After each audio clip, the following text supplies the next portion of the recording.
Well, good morning, everybody. Good morning, all my Kujini out there. It's Thursday. I don't even know what day of the week it is. It's been about I don't know, 8 days or so since I posted anything. Um, I received a few comments, that my videos are too long and maybe I shouldn't use so many choice words. And well, I don't know how to edit, so um, and they wouldn't be real, right? If I just didn't talk about what's on my mind. I don't just get on a video and say, oh, I'm only going to talk for 5 minutes or 10 minutes or 8 minutes. I don't know. Whatever comes out, comes out. I guess that's why, at least I'm telling the truth, right? As you can see from the title, that this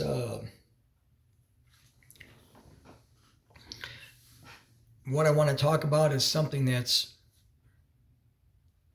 affected me for a very long time. Still affects me today, And I've been wanting to say something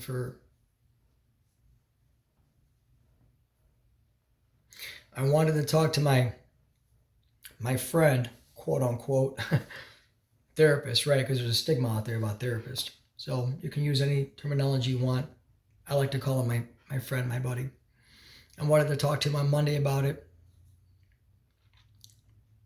And whether or not sharing the story, if it would make a difference in the life of anyone or any family. And he thought that it'd be good for me to get it off my chest. Normally I talk while I'm walking. I'm sitting in my office today because I know if I walk, I'll probably get more emotional than I'm trying to hold in now.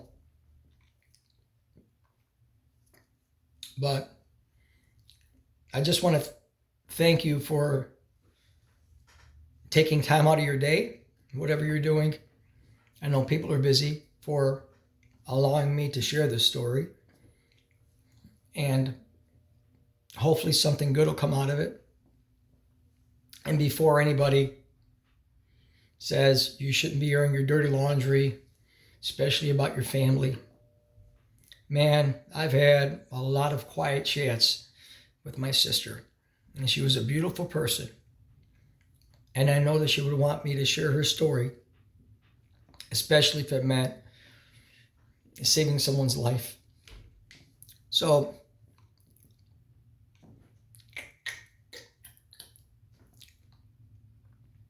my sister died of alcoholism. There's no other way to say it. She wasn't born an alcoholic, She was a mom, a daughter, sister, a wife, friend, cousin. She was a beautiful soul. She really was.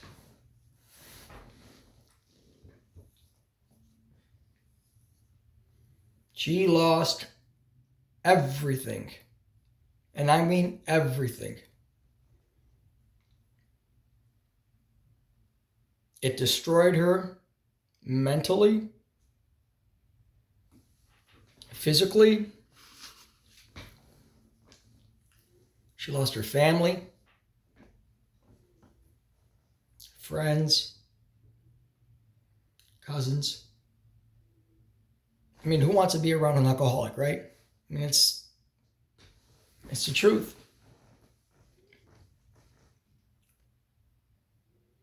I didn't understand a lot of it,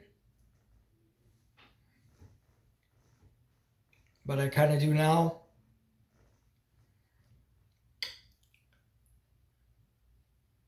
It destroyed our family.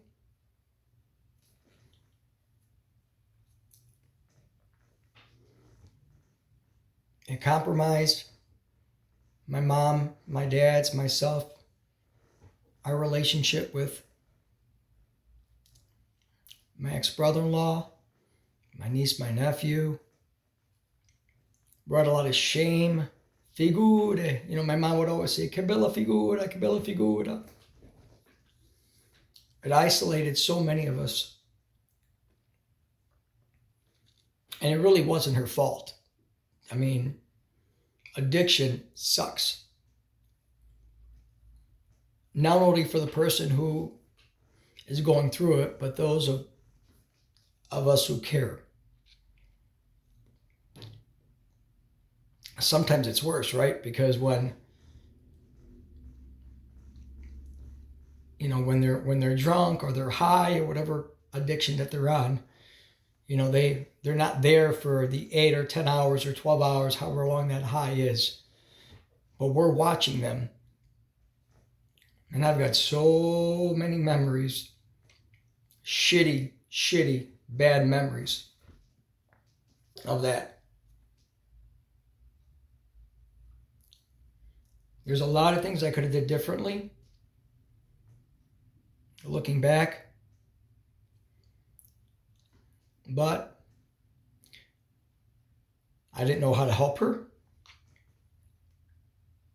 I was giving all the wrong advice.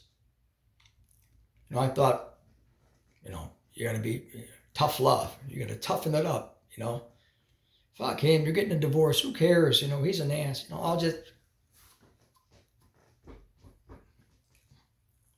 it was completely wrong. She needed love and care. I just didn't know. I didn't know how to help her. And my parents did either, you know. They do what they did, what good parents would do, you know. They opened up their door and come back home, Angie. You know, you always have a home here.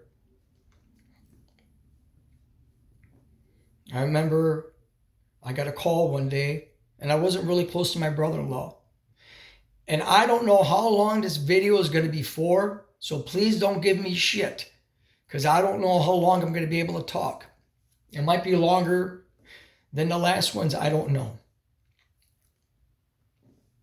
He called me up one day, and he's like, and we weren't close. My brother-in-law, he was a good man in his own sense. We just weren't close. We were very different. He's like, you know, Vin, he goes, you know, I need help. I need help. I'm like, what? What, Ed? He's like, you know, Angie's an alcoholic. I'm like, what the fuck are you talking about?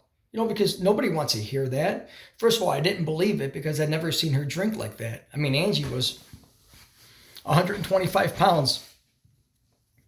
You know, I didn't want to believe it. I kind of just, you know, I kind of like shook it off.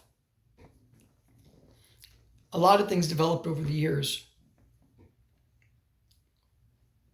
And I won't go into them details. But they ended up getting a divorce. He ended up putting a restraining order on her, you know, where she couldn't come within so many feet of the home. So my parents had to drive out there to pick her up. Now, they lived all the way out in Hawthorne Woods, which was by Lake Zurich. So it was a far ride for them. They brought her home, brought her back to Chicago. She was drunk. Okay, let's get that out there. She was drunk. The next day she wakes up and my mom and my dad thinking everything was okay. Well, her world had fallen apart, okay? She couldn't go back home. Kids wanted nothing to do with her. And her husband was filing for divorce. Just the fact of the matter.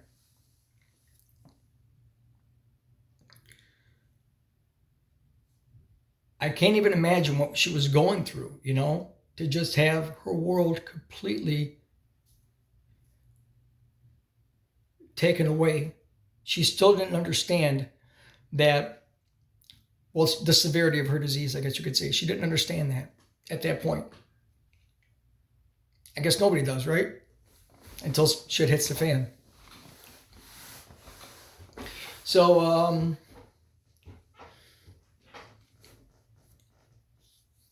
the alcoholism got pretty bad during that year. My dad had just retired in June of that year. I'm trying to give you a story about how it's affected everybody. My dad had just retired in June of that year. And I'm not going to go into specific details about how it really affected my family, because that's just a lot more personal. I'll give you kind of general. It's all true, but it's kind of general. And how I tried to help her the best way that I knew how at that time. And she had come up with us. She was having problems sleeping, okay? And this is why I don't like drugs. My phone was always on because I would get calls at different hours of the day. It could be at 1 o'clock in the morning or 2 o'clock in the afternoon. My mother would call me, Vivi, Angie. You know, I can remember being out with my friends in downtown, her calling me, and I'm having to come home to put out the fires. It happened all the time. I just happened to be at Cork and Carry's one night. I can't recall if it was a Friday night or Saturday at the time. I just can't recall. My mother called me frantically. Vivi, come home. So I'm thinking it's just another ordinary bullshit call. She's drunk. I'm going to carry her up to her bed. Blah, blah, blah, blah. So I go over there. I didn't know this. My dad had taken her to the doctor because she couldn't sleep. This jagoff doctor, knowing that she's a drinker, okay, because my dad told her, knowing that she's a drinker, prescribed a pill called Ambien. I guess it's a sleeping pill, I don't know. You're not supposed to drink on Ambien, okay? Not supposed to drink in it. Side effects are hallucinations, all crazy shit, right? I didn't know any of that at the time until I started doing my research. I remember hearing the screams as I'm walking through the fence on 33rd Street, where my parents lived, on 33rd and Wallace. I opened up the gate and I remember the fucking screams. I mean, and they lived in a brick house, the screams. I walked in the house. Angie's laying on her back, you know. My dad's sitting on top of her. And he's got both of his hands like this on her hands. And I mean, I've never seen the devil before in my life, okay? The devil was in Angie that night. I mean, it was just, we could not hold her down. My dad and I could not hold this 125-pound weakling of a lady down. We called them paramedics. They come there. They strap her down. They actually use straps down because she couldn't control herself. Now I'm thinking, we got a real fucking problem here. That's when it hit me. That was in 13. September or October of 13. I'm like, we got a real fucking problem here, you know? First time I see my dad get emotional, tough guy that he was. I mean, it absolutely broke that man. It broke him. He retired in June. September, he's dealing with this shit, okay? Absolutely broke him. So I'm thinking to myself, here's me being the tough guy, right? Fuck her, Dad. And I feel so much guilt over that because I was so ignorant to the fact that she really needed, I did not know how to help her. Everyone's looking at me for help, you know. I've got my two parents that came from Italy. They didn't know what the hell to do. Who the hell knows what to do, you know? We never dealt with it. We're just a normal family from Bridgeport like everybody else. And that's why this message, this video is so important, because any disease can hit anybody. It doesn't matter your background or where you're from or who your parents are. It can come from anywhere. Take it from me, because it destroyed us, okay? A good Italian old school family from Bridgeport fucking destroyed us. It just did. It compromised everything. relationships. People weren't, I remember my dad used to sit in my mom and my dad's room, and his fingers would always like this, and he'd think. There was so much shame in the home because of what was happening. And we did not know how to help. Not because we didn't want to help, because we didn't know how to help. So I'm like, okay, here's my tough guy. So I started going in tough guy gear. Oh, Now the great thing about Bridgeport is it's like one big family. Where there's an issue, people from Bridgeport, okay, we have a lot of connections, okay? There's always someone who knows someone, right? In our area. So I reached out to a good friend of mine. Sorry. And it's very difficult for me to ask for help, and everybody out there knows that. And I'm gonna say what it is. Richie Cat, good G, I got nothing but love for you, buddy. My family will always be grateful for your help. So I reached out to a friend of mine, Richie Cat, told him the situation, what was going on, asked him if he can come over to my mom and my dad's and just talk to us, Make a long story short, he had connections down in the state. We're able to send my sister to rehab. So here's my stupid ass thinking. You just solved everything. Angie's going to come out of rehab, right? She'll be out at the end of November. We're going to have a great Christmas. The kids are going to come over. Mom and dad are going to be okay. This is what the fuck I'm telling myself, right? Because I'm ignorant to the fact that we got a real problem here. And the struggle is just beginning. And she wrote letters. Angie tried to help. She wanted to. Who the hell wants to wake up every morning and be miserable? You know what I mean? Nobody does. Nobody does. And I had conversations with her. She was a beautiful person. She wanted to get better. She just wanted to get better, but I just didn't know how to help. I was giving her all the wrong advice. So she gets out in November, right? How you can come out of rehab and become a worse alcoholic beats the hell out of me. But it happened. During these group sessions that they have in AA, you talk about shit, right? We used to find bottles all over the house, in the garage, buried in the plants, underneath the mattresses, in the closets, in shoe boxes, in kitchen cabinets, in fucking pasta pans. You name it, we would find the vodka bottles, right? Because we cleared all that shit out when Angie was in rehab, me and my dad. She came out, it hadn't even been a week. My dad called me over. Vince, yeah, Dad, I think Angie's drunk. I'm like, how? She hasn't been out of the house, right? We found everything. She kept going in the bathroom. We couldn't figure out why. She'd go in the bathroom and stay there for 30 minutes, 45 minutes.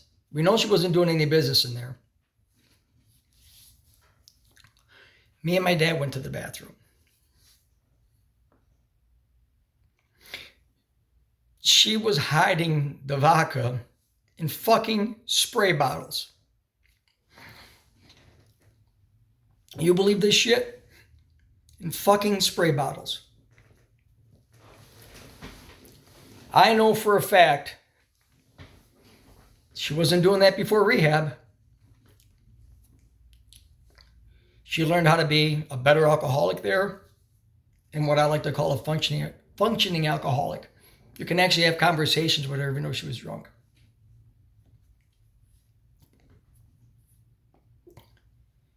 January 26th, I took my dad for just a checkup. I can watch him. I can see the pain in my father's eyes,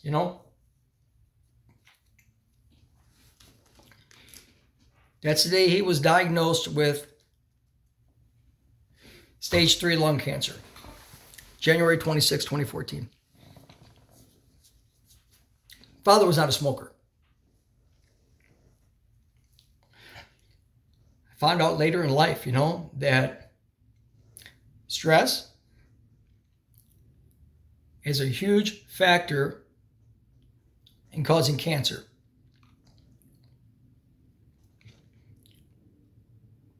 I blamed my sister for many years for my dad's death.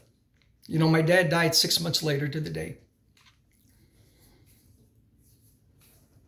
June 27th of 4/14, my dad died. I was with him every step of the way. Radiation treatments, chemo. I remember him getting so skinny that he couldn't wear his shoes anymore, right? Because his foot would come out of his shoes. He'd have to wear sandals. 3 weeks before my dad's death, we had a meeting with the doctors, when they prepare you for hospice, all that other bullshit. That's when I knew my dad was going to go, but I'm thinking, oh my God, he's only going to go for 3 weeks, So I started making plans. My dad didn't have any family here in America. Everybody was overseas. Make a long story short, I brought my Zia Maria and my Zia Carmelina. Those are my aunts, my dad's sisters. I flew them in from Italy to come see their baby brother. My dad was a baby brother of the family. He hadn't seen them since 85. So, 30 years, 40 years, whatever it was.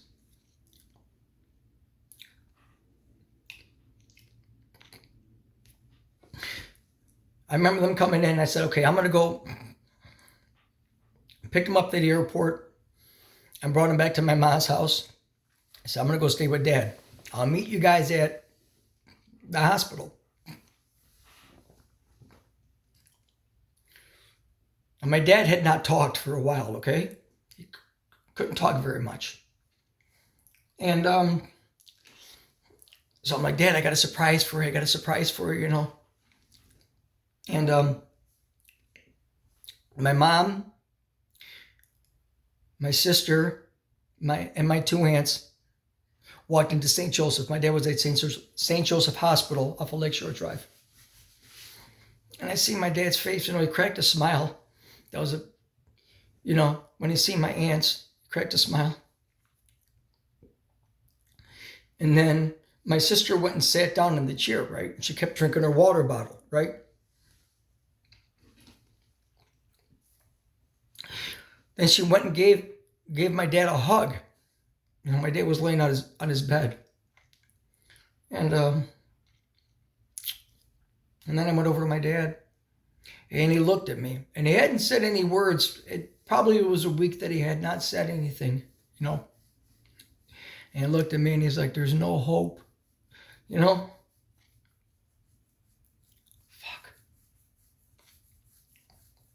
This is a lot harder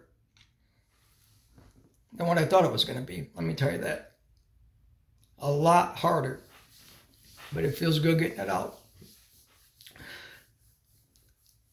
It took me a long time to forgive my sister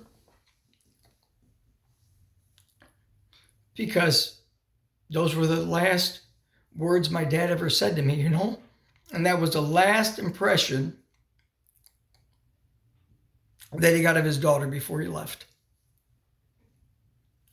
I feel so bad for him,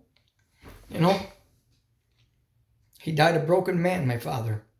He died a broken man. Not cool. I stood with him all night. He died 7:30 the next morning. It was very tough for me to accept that. He's seen his last picture, his last view of his daughter was her being drunk at the hospital. I was pissed. I used a lot of angry words for a very long time. I said a lot of bad things to Angie. My mother would always say, lo schiaffo è più buono delle parolacce, in Italian, which means I'd rather have a slap than be called names. Because you can get over the physical plane, but the mental pain will always be there. I never understood that till now. And I used a lot of bad words on my sister. A lot. I'm not proud to say it, but I did. Because I was frustrated. I was angry. I did everything I can. I was with her every day to try to help her, The day my dad died the next day, she didn't even come to the hospital. And I know now she couldn't, I know now she couldn't. But I blamed her at that time. It wasn't right. So I'm thinking after my dad's death, maybe things will calm down a little bit, They'll calm down and, Angie will realize what happened. Couldn't have been further from the truth. Got worse. I got her a job at Macy's downtown, I remember getting her, I had to take her out for lunch one day. And I'm sitting over there on Michigan Avenue waiting for her to come out, and I'm calling. She's not answering, right? I'm like, what the fuck is going on now? She's at work, Finally picked up, and I could hear it in her voice. She's drunk. 2 o'clock in the afternoon. All of a sudden, a guy picks up the phone. Hey, you know this lady? Yeah, what's going on? Come get this drunk bitch out of my restaurant. She's causing... I'm like, whoa, what's going on? Come get this drunk bitch out of my restaurant right now before I call the police. True words. So I'm thinking, wait. Hang on. Okay. Where are you? Where is she? And I will come get her. And I think it was Bella Luna or some kind of Luna restaurant, which was a pizza place. And I believe it was on LaSalle, downtown. I believe they're still there. It's a pizza place on LaSalle and something. And I'm thinking, wait a minute. I said, do you know Tony Palermo? And he's like, yeah. I said, I'm a good friend of Tony's. I said, Tony is good friends with the owner there. And I remember that because him and I were in there about a month ago. A month ago at the time, we went there and ate. And I cannot remember the owner's name. He introduced me. I cannot remember the owner's name. I said, I'm a good friend of Palermo's. Please don't do anything. I'm on my way to pick up my sister. Okay. She skated from that because I got her out of that bullshit. I picked her up on the way home. Bad. I treated her bad. And this video is getting longer, and I'm sorry, and I don't want to talk about it anymore, but I'm going to end with this. For the next 3 years after my dad's death, until she left, I did the best I could to try to save my sister.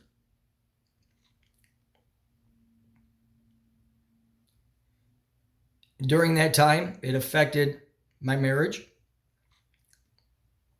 because I took a lot of my frustrations out of my wife. She's a saint. She stuck with me. She would always say, "Ven, you can't save her. She's got to want to make the change herself." I did not know that till now.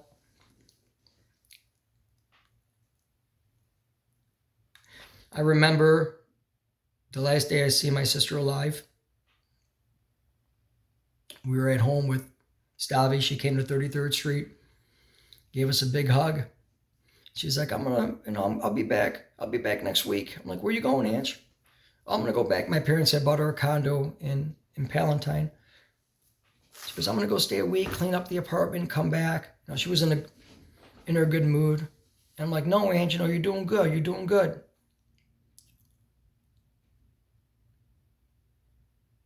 I used to call her all the time, Sometimes she'd pick up, sometimes she wouldn't.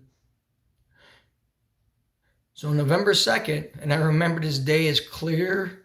I feel like I'm sitting in a movie theater right now, and I'm looking at the screen, and the picture is so clear. You know, I remember I had just done an auction November 2nd for the True Blue Foundation, which was a law enforcement foundation. And I would always take the guys out to eat afterwards. And it was me, my buddy Dustin, and another worker. His name was Nick. We were at Victory Tap downtown on Michigan Avenue.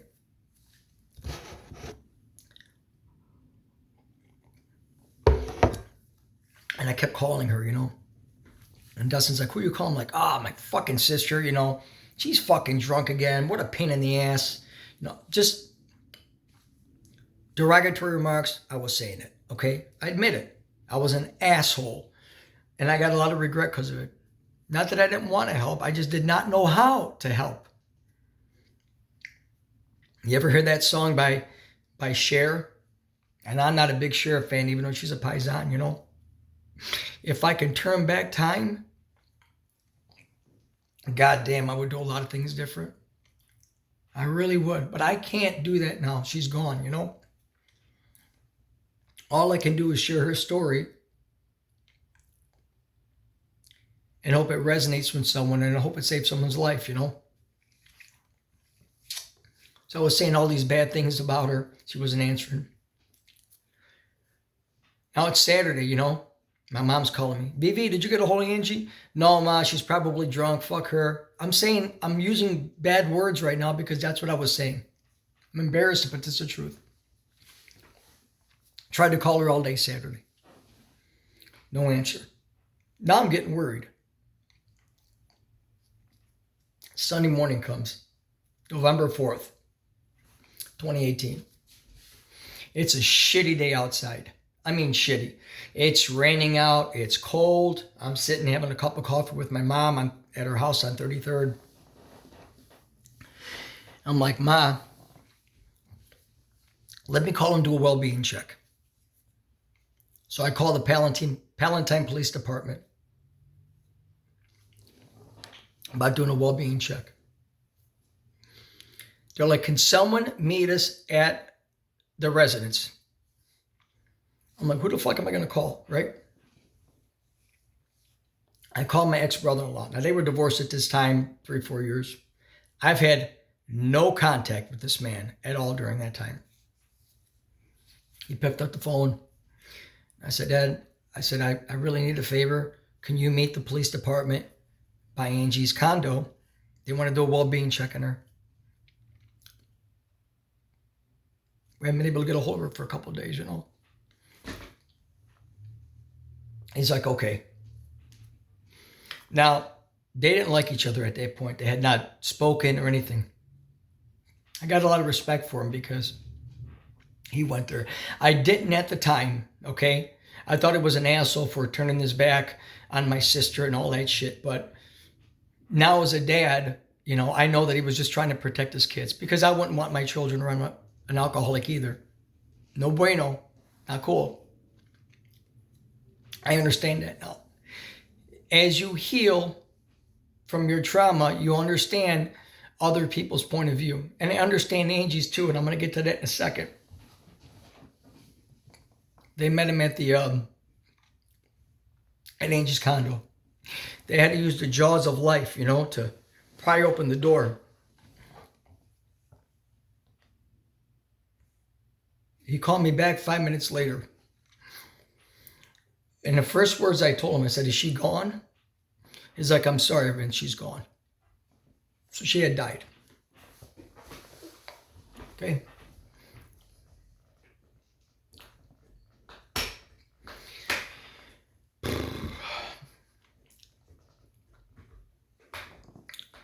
She was already gone a couple of days at that point. She died, on a death certificate, it's November 4th because that's when they found her. But she had died November 2nd, that Friday. So while I'm sitting over here saying all this bad shit about my big sister,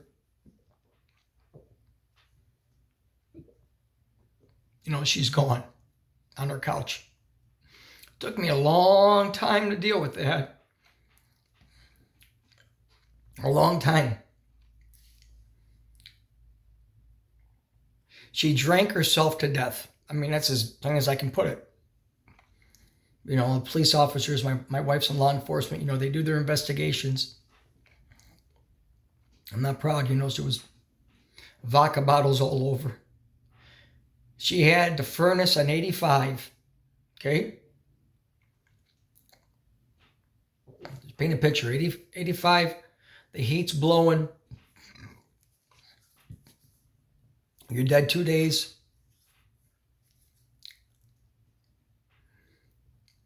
Face against a leather couch, okay?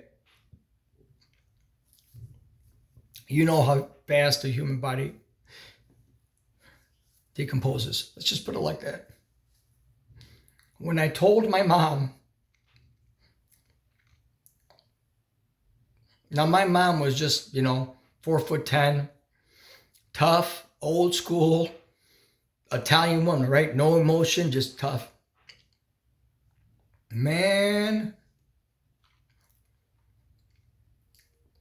she lost it. The pain that I seen, I felt her pain. That's how bad it was.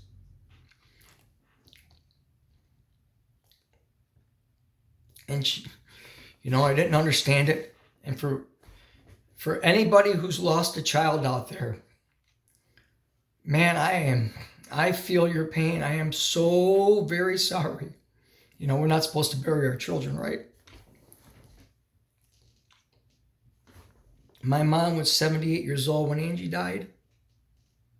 But it was still her little girl, If you've ever buried a child, I am so sorry. I see my mother's pain. I cannot even imagine what your pain must feel like. And I wish I had an answer or the words to give you some sort of peace and comfort. But all I can say is I'm so very sorry. And I mean that. No, I pulled up. Now, one thing I can't stand, they were bringing her down the stairs in that fucking body bag. I hate that. I hate the fucking body bag. See, some kind of piece of trash, I wanted to see her, And, I pulled back the zipper. Bernie from the neighborhood came and got her. Pulled back the zipper in. I couldn't believe. That's when it really hit me. Angie's gone.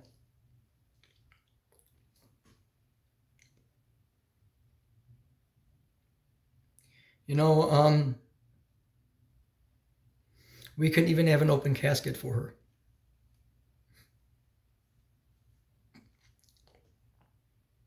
We couldn't even have an open casket for my beautiful sister.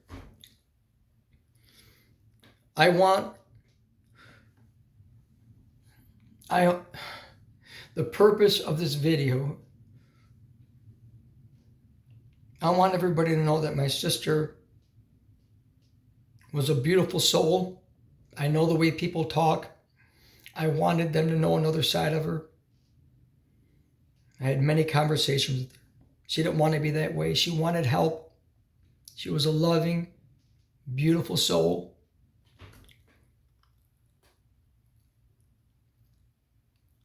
And she just turned to her loved ones, and we didn't know how to help. Depression is real. If you're out there and you're struggling with addiction, man, it's not too late. If you're hearing this video, watching it, it ain't too late. If Angie's memory, if her death can save your life, then, she didn't die in vain. She'd want this. I know she would want this. And those of you, family, friends who are dealing with someone who's addicted. I feel your frustration. I lived through it.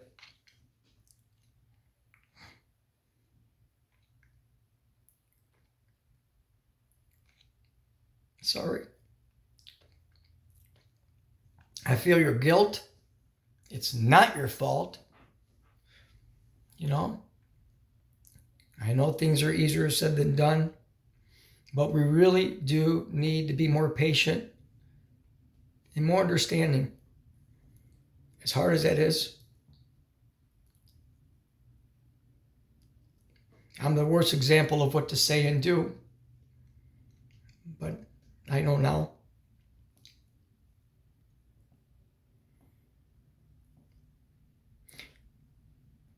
Nobody's alone, you know. That's why it's so important to talk about these things.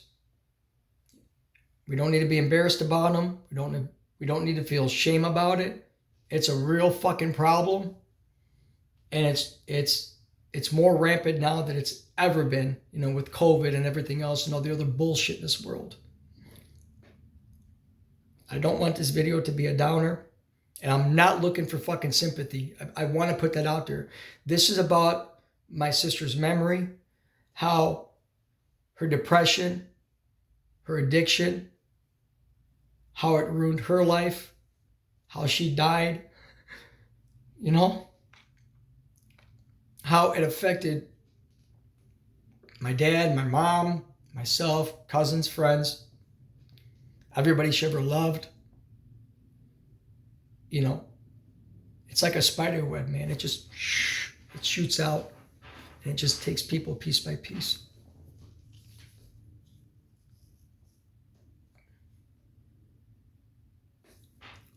So I hope this resonates with someone. I don't even know how long this video is. I'm not going to check. But if you stayed with me this long, thank you for taking however long this is and allowing me to talk about this. I never watch my videos. I don't know how to edit. You know, I prayed about it beforehand, and I know Angie would want me to say this, and because she was a beautiful soul, and I miss her and I love her. I want to show you my beautiful sister. That's Angie. That's my beautiful sister. And I've got all my loved ones with me here. See that? I've got all my loved ones. I even got my brother Bobby. Here's Bobby. Here's Bobby. Here's Yes. And, you know, Bobby will be gone 23 years in a couple weeks, July 30th, 2002. He'll be gone 23 years. And that really had a toll on my life, too. I'm sorry I talked so long. I hope this helps someone. There was a lot more to say about it, but I can probably talk about it. I'm still talking about it years later. But thank you. I don't know if I'm going to do any more of these. These are a lot harder than what I thought they were going to be. You know, I still have a lot of work to do. But thank you for staying with me this long. God bless all of you, and have a good day. Bye.